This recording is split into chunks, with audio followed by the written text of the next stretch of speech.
Hi, I'm Dr. Shefali Tyagi. I'm the obstetrician and gynecologist practicing at Sarjapur Road.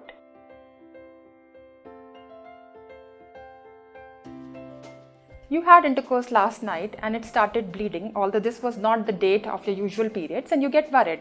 Now, what can be the reasons of having bleeding post-intercourse? So, it can be related to either the cervix or the uterus or the vagina.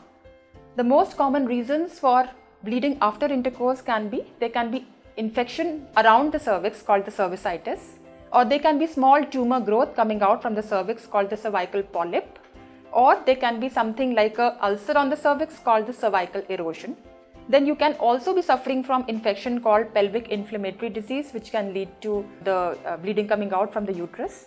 Then vagina itself can lead to bleeding if there is too much of dryness, there is inflammation of vagina called vaginitis, or there can be tears, like if it's like little forceful, sometimes the injury to the vagina can lead to bleeding after intercourse. Whenever the bleeding happens after intercourse, you must get in touch with your doctor to find out the exact cause why the bleeding has happened. And if you are post-menopausal, that means your periods have already stopped long back and suddenly the bleeding starts, it is very important to be in touch with your doctor as soon as possible.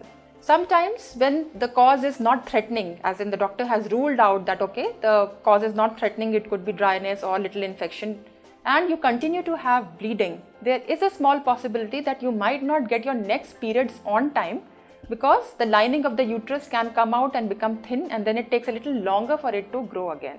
So that is the reason why you might miss your periods when you have bleeding after intercourse.